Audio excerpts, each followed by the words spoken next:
नमस्कार दोस्तों, स्वागत है आपका हमारे YouTube चैनल जीके ट्रैकर पे। देखिए फ्रेंड्स, आज के इस वीडियो में हम बात करेंगे जो हमारी एक सीरीज़ है जीके प्रैक्टिस सेट सीरीज़। इस सीरीज़ के प्रत्येक वीडियो में हम जीके के 20 इंपॉर्टेंट एमसीक्यूज़ को यहाँ पे कवर करते हैं।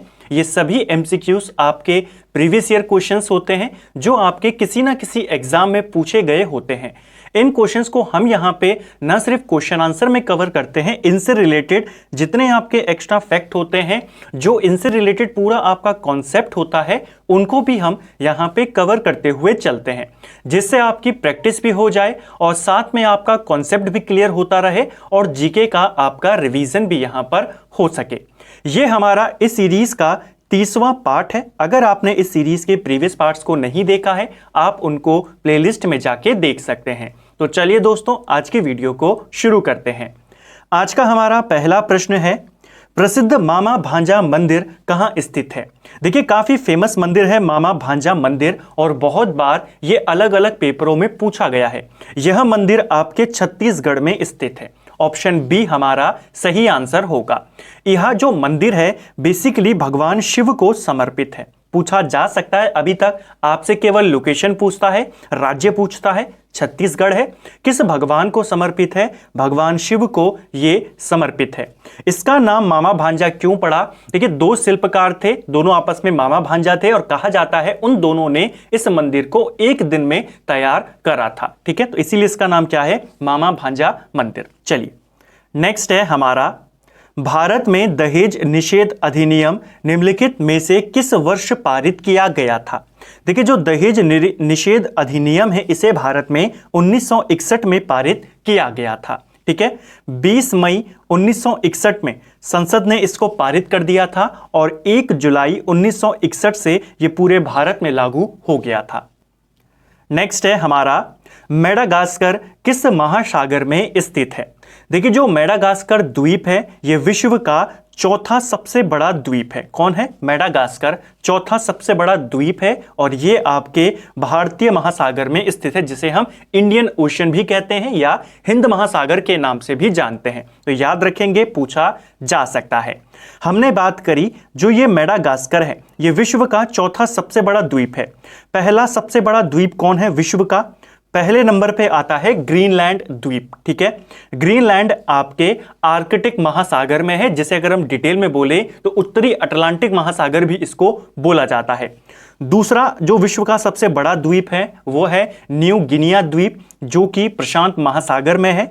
तीसरा सबसे बड़ा द्वीप बोर्निया द्वीप है, जो कि प्रशांत महासागर में है। और चौथे नंबर पे आता है मेडागास्कर, जो कि भारतीय महासागर में है या इंडियन ओशन में है। नेक्स्ट है हमारा, चीनी यात्री हुएनसांग ने किस विश्वविद्यालय में अध्ययन किया था? देखिए, चीनी यात्री जो था हुएनसांग, ये एक प्रसिद्ध चीनी यात्री था जो भारत में बौद्ध धर्म से रिलेटेड ग्रंथों को संकलित करने के लिए आया था। इससे रिलेटेड कुछ इंपॉर्टेंट क्वेश्चंस आपसे पूछे जाते हैं, तो सीरियल वाइज उनको यहाँ पे रिवाइज करेंगे और आप अगर आपको नहीं पता है आप उनको नोट करते हुए जरूर चलें। पहला क्वेश्चन आपसे पूछा जाता है, हुएनसांग भारत कब आया था? तो आप बताएंगे 629 ईस्वी में ये भारत आया और 645 में ये भारत से चला गया था। ठीक है, दूसरा प्रश्न बनता है, हुएनसांग किसके शासन काल में आया था? तो यह हर्षवर्धन के शासन काल में आया था। राजा का नाम भी आपको याद रखना है। ठीक है, तीसरा प्रश्न, ये भारत क्यों आया था? तो जैसे मैंने आपको बोला, बौद्ध ग्रंथों के संकलन के लिए ये भारत में आया था, उन्हें चाइना ले जाने के लिए ये आया था। चौथा क्वेश्चन जो आपसे पूछा गया है यहाँ पर, किस विश्वविद्यालय में इसने अध्ययन किया? जब ये भारत आया उस समय भारत में बौद्ध शिक्षा के लिए नालंदा काफी ज्यादा प्रसिद्ध था। नालंदा विश्वविद्यालय में ही इसने शिक्षा ग्रहण करी थी, यहीं पर इसने अध्ययन किया। इसको आपको याद रखना है। पांचवा प्रश्न जो इससे पूछा जाता है, ये पूछा जाता है इसके अन्य नामों को लेकर, हुएनसांग के अन्य नाम। इसे नीति का पंडित भी कहते हैं, शाक्य मुनि कहा जाता है। इसके अलावा यात्रियों में राजकुमार भी हुएनसांग को बोला जाता है। छठा प्रश्न जो इससे पूछा जाता है, इसका जो यात्रा विवरण है वो किस नाम से है? जो इसने अपनी पूरी यात्रा करी, उस समय के भारत की दशाओं को इसने वहां पर लिखा, इसका पूरा यात्रा विवरण सीयूकी नाम से लिखा हुआ है। ठीक है, छठा प्रश्न आपसे यह पूछा जाता है। एक और प्रश्न पूछा जाता है, आपने प्रीवियस पेपर में देखा होगा कि इनमें से किस राजा को शिला आदित्य के नाम से जाना जाता है। यह क्वेश्चन पेपर में पूछा गया है। हम सभी जानते हैं शिला आदित्य के नाम से हर्षवर्धन को जाना जाता है। हर्षवर्धन को शिला आदित्य ह्वेनसांग ने ही कहा था। इसे भी आपको याद रखना है। 7वां प्रश्न आपसे यह बनता है। एक और प्रश्न जो इससे बनता है, जब ये नालंदा में शिक्षा अध्ययन कर रहा था उस समय नालंदा के प्राचार्य कौन थे, प्रमुख आचार्य कौन थे उस समय नालंदा के, उनका नाम आपको याद रखना है। शीलभद्र उनका नाम था। ठीक है, जब ये यहाँ पे अध्ययन करता था। एक और चीज आपको यहां पर याद रखनी है, जो अंतिम क्वेश्चन ह्वेनसांग से पूछा जा सकता है, जब ह्वेनसांग भारत आया उस समय कौन सा ऐसा शहर था जो सूती वस्त्रों के उत्पादन के लिए प्रसिद्ध था। तो ह्वेनसांग के काल में सूती वस्त्रों के उत्पादन का प्रमुख केंद्र था मथुरा। इसको भी आपको याद रखना है। तो एक क्वेश्चन से मैंने आपको पूरा जो ह्वेनसांग से रिलेटेड फैक्ट हैं सारे एक जगह पर करने का प्रयास किया। चलिए नेक्स्ट है हमारा, रॉबर्ट क्लाइव किस वर्ष सर्वप्रथम भारत आया था। देखिए, रॉबर्ट क्लाइव को लेकर काफी सारे इंपॉर्टेंट क्वेश्चन आपके बनते हैं। बंगाल का ये पहला गवर्नर था। रॉबर्ट क्लाइव सबसे पहले भारत 1743 में आया था। ये दो ऑप्शन तो ऑटोमेटिकली एलिमिनेट हो गए, क्योंकि हम जानते हैं रॉबर्ट क्लाइव 1700 ईस्वी में ही ये एक्टिव रहा था। 1757 का जो प्लासी का युद्ध था, जो बंगाल के नवाब और अंग्रेजों के बीच लड़ा गया, उसमें बंगाल का नवाब सिराजुद्दौला था और अंग्रेजों का नेतृत्व रॉबर्ट क्लाइव कर रहा था। तो ये दोनों तो गलत हो गए। अब देखिए, यहां पर आपको कुछ इंपॉर्टेंट फैक्ट्स हैं जो रॉबर्ट क्लाइव से याद रखना है। मैं सीरियल वाइज आपको रॉबर्ट क्लाइव से पूछे जाने वाले सारे प्रश्न यहां पर बताता हूं। देखिए, सबसे पहली चीज, रॉबर्ट क्लाइव का जन्म हुआ था 1725 में। ठीक है, और जब यह भारत आया उस समय रॉबर्ट क्लाइव की उम्र थी 18 वर्ष। तो यह भारत आया आपके 1743 में। कहीं कहीं पर 1744 भी दिया गया है, आपको उसको नहीं मानना है। पहले आपको 43 को याद रखना है, एनसीईआरटी में यही दिया गया है। ठीक है, तो जब रॉबर्ट क्लाइव भारत आया तो ये उस समय 18 साल का था। 1743 में ये भारत आया, क्लर्क बनके ये भारत में आया था। ठीक है, उसके बाद इसने 1757 में प्लासी के युद्ध में अंग्रेजों का नेतृत्व किया, अंग्रेजों को प्लासी का युद्ध जिताया। उसके बाद ये 1757 से लेकर के 1760 तक बंगाल का गवर्नर रहा। बाद में 65 से लेकर 67 तक ये दोबारा से बंगाल का गवर्नर रहा था। तो क्वेश्चन बनते हैं कब कब गवर्नर रहा था, आपको टाइम पीरियड याद रखना है। 1757 से लेकर 1760 और उसके बाद 1765 से लेकर 1767। ये हमने बात कर ली कि रॉबर्ट क्लाइव भारत में आया कब था, 1743 में। ये अंतिम रूप से भारत से कब गया था, तो ये अंतिम रूप से भारत छोड़कर 1767 में चला गया था। 1767 में जब रॉबर्ट क्लाइव भारत से वापस गया तो इसके ऊपर भ्रष्टाचार के आरोप लगे। 1772 में इसे ब्रिटिश संसद में जाकर अपने आरोपों को जो इसके ऊपर लगे थे उनके ऊपर इसको सफाई देनी पड़ी। बाद में इसे भ्रष्टाचार के आरोपों से मुक्त कर दिया गया, लेकिन ये जो आरोप इस पर लगे थे इनसे आहत होकर 1774 में रॉबर्ट क्लाइव ने आत्महत्या कर ली थी। तो ये कुछ इंपॉर्टेंट फैक्ट जो आपको याद रखने हैं। भारत कब आया, आत्महत्या कब करी, अंतिम रूप से कब वापस लौटा, कब कब बंगाल का गवर्नर रहा, ये सब आपसे पूछे जाते हैं। क्योंकि रॉबर्ट क्लाइव की जो सैनिक योग्यता थी वो भी काफी ज्यादा अच्छी थी, इसीलिए इसे एक अंग्रेज है जिसका नाम है विलियम पिट। ठीक है, विलियम पिट करके एक अंग्रेज है और इसने रॉबर्ट क्लाइव को स्वर्ग से उत्पन्न सेना नायक बोला है। तो ये क्वेश्चन बन सकता है कि इनमें से किस अंग्रेज को स्वर्ग से उत्पन्न सेना नायक बोला जाता है, तो वो है आपका रॉबर्ट क्लाइव। किसने बोला? विलियम पिट ने। ठीक है, चलिए नेक्स्ट है हमारा, दक्षिण अमेरिका में स्थित किस पठार को खनिजों का भंडार कहा जाता है। देखिए, खनिजों का भंडार ये कहा जाता है जो ये पैटागोनिया का पठार है, ये आपके दक्षिण अमेरिका में स्थित है और इसे खनिजों का भंडार बोला जाता है। निम्नलिखित में से कौन सा राजवंश अपने ग्रामीण प्रशासन के लिए प्रसिद्ध था। देखिए, इनमें से कौन सा राजवंश है जो अपने ग्रामीण प्रशासन के लिए प्रसिद्ध था। सही आंसर है चोल राजवंश। ऑप्शन सी हमारा सही आंसर यहां पर होगा। चोल वंश के बारे में अगर हम बात करते हैं तो ये अपनी जो इनका स्थानीय स्वशासन था, जो इनकी व्यवस्था थी, ग्रामीण व्यवस्था, इसको लेकर ये काफी ज्यादा प्रसिद्ध है। ठीक है, चोल वंश का संस्थापक कौन था? चोल वंश का संस्थापक था विजयालय। ये क्वेश्चन बनता है, आपको याद रखना है। इसने चोल वंश की स्थापना 850 ईस्वी के करीब करी थी। इसे भी याद रखेंगे, यानी कि 9वीं शताब्दी में चोल वंश स्थापित हुआ था। कौन सा संस्थापक? विजयालय संस्थापक था। विजयालय चोल वंश की स्थापना से पहले पल्लव वंश का सामंत था। ठीक है, और इस क्वेश्चन को लेकर एक बहुत इंपॉर्टेंट क्वेश्चन बनता है कि चोल राजा पहले किसके सामंत थे? पल्लवों के सामंत थे। ठीक है, जो इस वंश का संस्थापक था विजयालय, ये पल्लव राजाओं का क्या था? उनका सामंत था, और बाद में इसने एक स्वतंत्र राज्य स्थापित किया जिसे हम चोल साम्राज्य कहते हैं। चोल साम्राज्य की राजधानी कहां पर थी? तो चोल साम्राज्य की राजधानी थी तंजौर में। ठीक है, इसे भी आपको याद रखना है।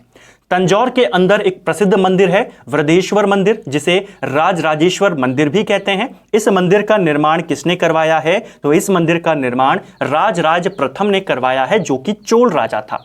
देखिए, ये सारे क्वेश्चन पेपर में पूछे गए अलग अलग तरीके से कि जो आपका वृद्धेश्वर मंदिर है, जिसे राजराजेश्वर मंदिर कहते हैं, कहाँ है? तो ये तंजौर में है, इसे तंजावुर भी कहते हैं। इसका निर्माण राजराज प्रथम ने करवाया था, इसे आपको याद रखना है। इसके अलावा चोल वंश का एक और प्रतापी राजा था जिसका नाम था राजेंद्र प्रथम। एक क्वेश्चन पेपर में पूछा गया था कि चोल साम्राज्य का सबसे ज्यादा विस्तार किसके काल में हुआ?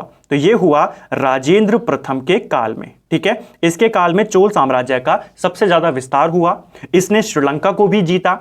चोलों की जो नौसेना थी, अगर आपको पूछा जाए कि दक्षिण भारत में सर्वाधिक शक्तिशाली नौसेना किसके पास थी? इन्हीं के पास थी। ठीक है, चोल वंश का जो अंतिम राजा था उसका नाम था राजेंद्र तृतीय। ठीक है, इसे भी आपको याद रखना है। तो चोल वंश से जो बेसिक आइडिया है, जो शॉर्ट पॉइंट्स थे, वो मैंने आपको यहां पर बताए। चलिए, नेक्स्ट है हमारा, बाबर ने अपनी आत्मकथा बाबरनामा में किस हिंदू राज्य का उल्लेख किया है? देखिए, बाबर ने अपनी आत्मकथा खुद लिखी, बाबरनामा, और इसे इसने तुर्की भाषा में लिखा था। इसे आपको याद रखना है क्योंकि हम जानते हैं मुगलों की राजभाषा क्या थी? फारसी। लेकिन बाबर ने अपनी आत्मकथा तुर्की भाषा में लिखी थी, जिसे क्या बोला जाता था? तुजुक ए बाबरी बोला जाता था। ठीक है, इसमें इसने 2 हिंदू राज्यों का उल्लेख किया है। बाबर ने अपनी आत्मकथा में कितने हिंदू राज्यों का उल्लेख किया है? 2 हिंदू राज्य। कौन कौन से? एक आपका विजयनगर साम्राज्य और दूसरा मेवाड़ के बारे में उसने बात करी है। इसे भी आपको याद रखना है, दोनों पूछे जा सकते हैं। ठीक है, वर्ष 2005 में कौन सी शास्त्रीय भाषा जोड़ी गई थी? देखिए, शास्त्रीय भाषाओं को लेकर क्वेश्चन बनता है। वर्तमान में भारत में 6 भाषाओं को शास्त्रीय भाषा का दर्जा प्राप्त है। ठीक है, क्वेश्चन बना है कि 2005 में किसको जोड़ा गया था? इंपॉर्टेंट इसीलिए है क्योंकि भारत की यह प्रमुख भाषा भी है। कौन है? सही आंसर संस्कृत इसका सही उत्तर है। भारत में अभी 6 भाषाओं को शास्त्रीय भाषा का दर्जा दिया गया है। ये 6 भाषाएं कौन कौन सी है? एक है आपकी तमिल, एक है आपकी संस्कृत, एक है आपकी उड़िया, इसके अलावा एक है आपकी मलयालम। इन चारों के अलावा एक आपकी है तेलुगु और एक आपकी है यहां पर कन्नड़। ठीक है, तो ये 6 भाषाएं हैं जिनको शास्त्रीय भाषा का दर्जा दिया गया है। तमिल भाषा को सबसे पहले ये दर्जा दिया गया था 2004 में। उसके बाद 2005 में संस्कृत को यह दर्जा दिया गया। ठीक है, कन्नड़ को 2008 में यह दर्जा दिया गया। इसके अलावा तेलुगु को भी 2008 में यह दर्जा दिया गया। मलयालम भाषा को 2013 में मिला और उड़िया भाषा को 2014 में मिला। तो ये कुछ इंपॉर्टेंट भाषाएं, और उनको कब शास्त्रीय भाषा का दर्जा मिला ये आपको याद रखना है। ठीक है, क्वेश्चन ऐसे भी बन सकता था कि संस्कृत भाषा को शास्त्रीय भाषा के रूप में कब दर्ज किया गया? 2005 में। तो मैंने आपको सारी भाषाएं भी बता दी, 6 की 6, और कब उन्हें शास्त्रीय भाषा बनाया ये भी आपको यहां पर मैंने बताया। चलिए, नेक्स्ट है हमारा, निम्न में से किस दिन को वीर बाल दिवस के रूप में मनाए जाने की घोषणा की गई है? देखिए भारत के प्रधानमंत्री नरेंद्र मोदी के द्वारा जो 26 दिसंबर है इसको वीर बाल दिवस मनाए जाने की घोषणा करी गई है। प्रधानमंत्री के द्वारा यह घोषणा कब करी गई? यह घोषणा करी गई 9 जनवरी 2022 को, यानी कि इसी साल यह घोषणा हुई है। तो करंट अफेयर का काफी अच्छा क्वेश्चन है। वीर बाल दिवस कब मनाया जाएगा? यह मनाया जाएगा 26 दिसंबर को। क्यों मनाया जाएगा? तो देखिए जो गुरु गोविंद सिंह जी थे उनके जो 4 पुत्र थे, 4 उनके जो साहिबजादा थे, उनकी इस दिन यहां पर जो मुगल उनका सेनापति था वजीर खान, उसके द्वारा हत्या करी गई थी। उनकी शहादत की स्मृति में इस दिन को वीर बाल दिवस के रूप में मनाया जाएगा, उनको श्रद्धांजलि देने के रूप में। तो इसे आपको याद रखना है, पूछा जा सकता है। नेक्स्ट है हमारा, शेरशाह सूरी ने कहां से शिक्षा प्राप्त करी थी? देखिए शेरशाह सूरी को लेकर भी बहुत सारे क्वेश्चन बनते हैं, तो सभी क्वेश्चन को सीरियल वाइज हम यहां पे कवर करेंगे और शेरशाह सूरी का जो पूरा टॉपिक है वो आपका यहीं पर क्लियर हो जाएगा इसी क्वेश्चन में। ठीक है, चलिए शेरशाह सूरी की अगर हम बात करते हैं तो इसने शिक्षा अपनी जौनपुर में प्राप्त करी थी। ठीक है, शेरशाह सूरी के जो पिता थे, इसके पिता जौनपुर के जमींदार थे और यहीं पर इसने शिक्षा ग्रहण करी। शेरशाह सूरी के बचपन का नाम था फरीद खान। ये क्वेश्चन उत्तराखंड में पूछा जा चुका है कि शेरशाह सूरी के बचपन का नाम क्या था? फरीद खान इसके बचपन का नाम था। जब ये छोटा था तो इसने शेर का वध कर दिया था, जिसके बाद बिहार में एक अफगान शासक था जिसका नाम था बहार खान लोहानी। ठीक है, बहार खान लोहानी ने उसके बाद फरीद खान को शेर खान की उपाधि दे दी थी। ये आपको ये याद रखना है। दूसरा, जो ये शेरशाह सूरी था, दिल्ली पर इसने शासन किया, सूरवंश की स्थापना करी। इसने हुमायूं को 1540 में कन्नौज का युद्ध हुआ, जिसे बिलग्राम का युद्ध भी कहते हैं, उस युद्ध में इसने हुमायूं को पराजित किया और दिल्ली की गद्दी पर यह बैठा। इसकी मृत्यु कब हुई? शेरशाह सूरी की मृत्यु 1545 में हुई। कलिंजर अभियान के दौरान इसकी मृत्यु हुई, यह आपको याद रखना है। ठीक है, और इसे दफनाया कहां गया? तो इसका जो मकबरा है शेरशाह सूरी का, यह सासाराम बिहार में स्थित है। ये कुछ इंपॉर्टेंट फैक्ट शेरशाह सूरी से। कुछ और इंपॉर्टेंट बातें जो इससे पूछी जाती हैं। देखिए दिल्ली के अंदर जो पुराना किला है, तो पुराना किला के जो भवन हैं उनका निर्माण शेरशाह सूरी ने ही करवाया था। ठीक है, एक और इंपॉर्टेंट चीज आपको याद रखनी है, जो पद्मावत रचना है जिसके रचयिता कौन है? मलिक मोहम्मद जायसी। वो इसी के समकालीन थे और इसी के काल में, शेरशाह सूरी के ही काल में मलिक मोहम्मद जायसी ने पद्मावत की रचना करी थी। यह क्वेश्चन भी बनता है। शेरशाह सूरी ने बंगाल के राजा को 1529 में पराजित किया था। बंगाल का राजा उस समय था नुसरत शाह। 1529 में शेरशाह सूरी ने बंगाल के शासक नुसरत शाह को हराया और हजरत आला की उपाधि धारण करी। क्वेश्चन बन सकता है कब ली हजरत आला की उपाधि शेरशाह सूरी ने? 1529 में। इसके बाद हम जानते हैं हुमायूं और शेरशाह सूरी के बीच 2 युद्ध लड़े जाते हैं, एक 1539 में, एक 1540 में। 1539 में जो युद्ध हुआ उसे चौसा का युद्ध कहते हैं। 1540 में जो युद्ध हुआ उसे बिलग्राम या कन्नौज का युद्ध कहते हैं। इसके बारे में हम ऊपर बात कर चुके हैं। ये जो चौसा का युद्ध था 1539 में, इस युद्ध को जीतने के बाद शेरशाह सूरी ने सुल्तान की उपाधि धारण करी थी। तो दोनों क्वेश्चन आपको याद रखने हैं, हजरत आला की उपाधि कब और सुल्तान की उपाधि कब। ठीक है, नेक्स्ट है हमारा, धारवाड़ का पठार किस राज्य में स्थित है? देखिए धारवाड़ का पठार आपके कर्नाटक राज्य में स्थित है। ऑप्शन सी हमारा यहां पे सही आंसर होगा। हिमालय की एक पर्वत चोटी धौलागिरी कहां स्थित है? देखिए धौलागिरी जो है यह विश्व का 7वां सर्वोच्च शिखर है और यह आपके नेपाल में आता है। ऑप्शन सी हमारा सही आंसर होगा। इसकी ऊंचाई की बात करें तो 8067 मीटर इसकी कुल ऊंचाई है और यह विश्व की 7वीं सबसे ऊंची चोटी है। विष्णु भगवान के 10 अवतारों की जानकारी का स्रोत क्या है? तो भगवान विष्णु के 10 अवतारों की जानकारी हमें मत्स्य पुराण से मिलती है। ऑप्शन बी हमारा यहां पे सही आंसर होगा, इसे आपको याद रखना है। ठीक है, और जो दशावतार मंदिर है, ये क्वेश्चन भी बनता है कि विष्णु भगवान से ही संबंधित दशावतार मंदिर कहां है? तो ये आपके यूपी में है। ठीक है, भारतीय क्रांति की जननी किसे कहा गया है? देखिए, भारतीय क्रांति की जननी मैडम भीकाजी रुस्तम कामा को बोला जाता है। ऑप्शन बी हमारा यहाँ पे सही आंसर होगा। ये पहली महिला थी जिन्होंने विदेश में भारत का तिरंगा फहराया था।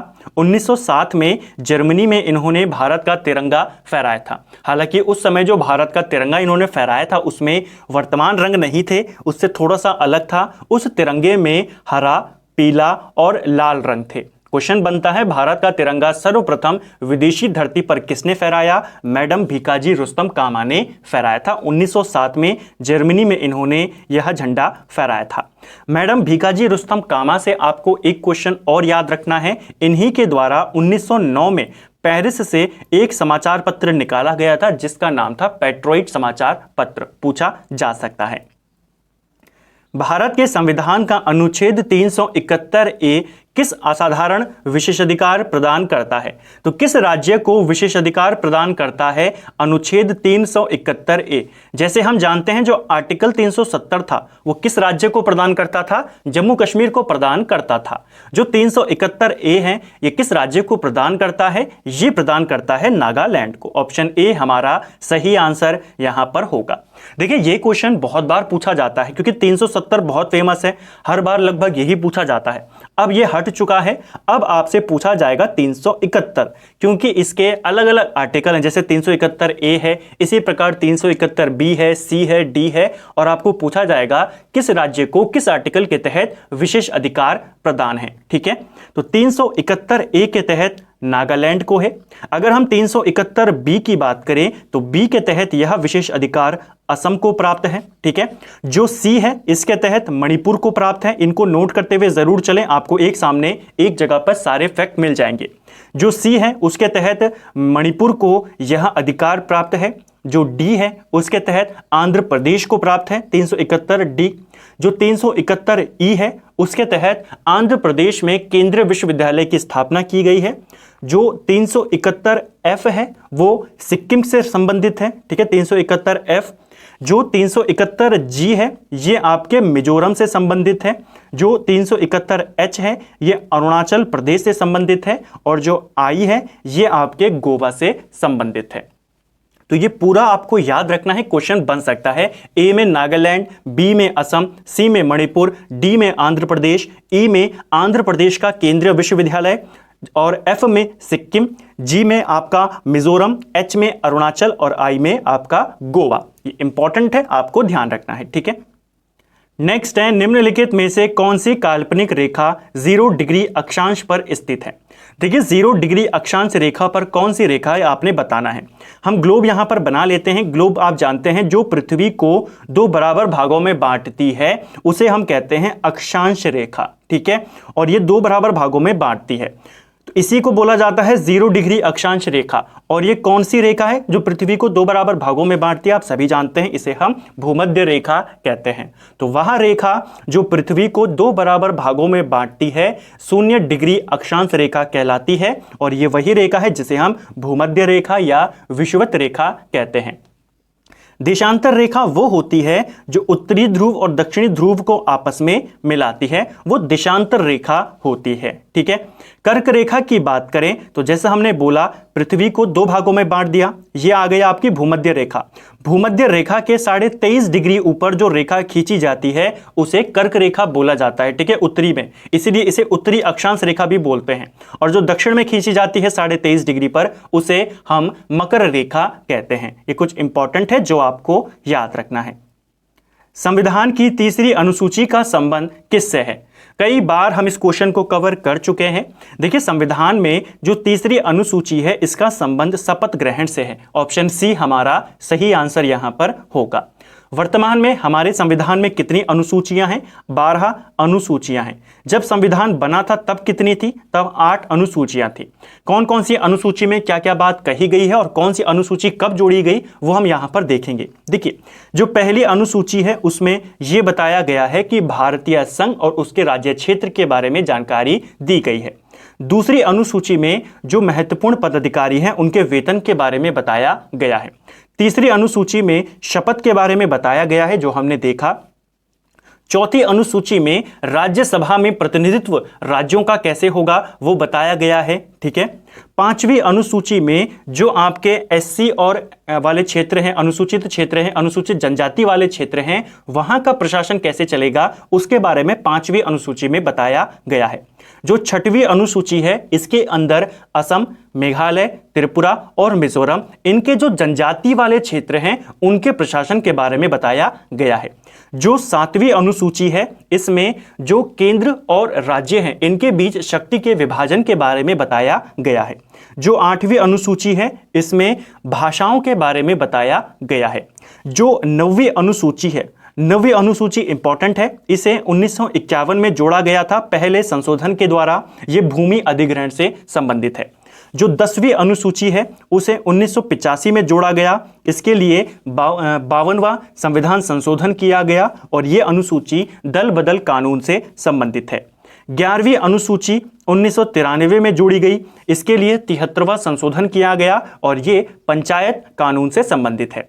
और 12वीं और अंतिम अनुसूची भी 1993 में जोड़ी गई, इसके लिए 74वां संविधान संशोधन किया गया और ये नगर कानून से या नगर निकायों से संबंधित है। तो मैंने आपको पूरी 12 और जो कौन कौन सी जो नई जोड़ी गई है 9, 10, 11, 12 उनके बारे में हमने देखा।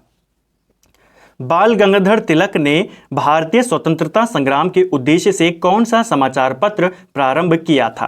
देखिए, इनमें से बाल गंगाधर तिलक के द्वारा केसरी समाचार पत्र का शुभारंभ किया गया था। जो ये केसरी समाचार पत्र था ये बंबई से आता था और यह समाचार पत्र इन्होंने किस भाषा में शुरू किया था? इन्होंने मराठी में शुरू किया था। इसे आपको याद रखना है। ठीक है, पूछा जा सकता है। एक और चीज, इन्होंने मराठा समाचार पत्र भी शुरू किया था, लेकिन जो मराठा समाचार पत्र था वो इंग्लिश में आता था। ठीक है, तो दोनों याद रखना है। केसरी मराठी में आता था, मराठा इंग्लिश में आता था। दोनों बंबई से आते थे और दोनों की शुरुआत किसने करी थी? बाल गंगाधर तिलक ने। नेक्स्ट है और आज का अंतिम प्रश्न है, जिया तरंग आंदोलन कहां प्रारंभ हुआ था? तो इसको हम पहले भी कवर कर चुके हैं कई बार, पेपर में भी हाल ही में ये पूछा गया है आपके जो रेलवे के एग्जाम हैं। जो जिया तरंग आंदोलन है ये आपके नागालैंड में शुरू हुआ था। जब भारत में महात्मा गांधी के द्वारा सविनय अवज्ञा आंदोलन की शुरुआत करी गई, उसी दौरान इसकी भी शुरुआत हुई और ये आपके नागालैंड में शुरू हुआ था। इस आंदोलन का नेतृत्व शुरू में यदु दांग कर रहे थे। ठीक है, यदु नांग इस आंदोलन का नेतृत्व कर रहे थे, जिनको 1931 में फांसी की सजा दे दी गई थी। बाद में इस आंदोलन का नेतृत्व नागा जनजाति की एक महिला जिनका नाम था गेडी नाल्यू, ठीक है, गेडी नाल्यू, इनके द्वारा इस आंदोलन का नेतृत्व किया गया।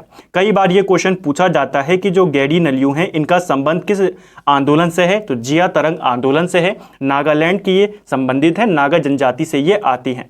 इन्हीं गेडी नाल्यूओं को जिन्होंने इस आंदोलन का नेतृत्व किया था, इनको रानी की उपाधि जवाहरलाल नेहरू के द्वारा दी गई थी। ये कुछ इंपॉर्टेंट फैक्ट जो आपको याद रखने हैं। ठीक है, चलिए, तो उम्मीद करता हूं फ्रेंड्स आपको ये वीडियो पसंद आया होगा। अगर आपको ये वीडियो पसंद आया है तो वीडियो को लाइक करें। अगर आप चैनल पे नए हैं तो चैनल को सब्सक्राइब करें, अपने दोस्तों के साथ शेयर करें। वीडियो आपको कैसा लगा कमेंट बॉक्स में हमें ज़रूर बताएं। साथ ही आपका स्कोर यहाँ पर कितना रहा वो भी आप हमें बता सकते हैं। Thank you friends.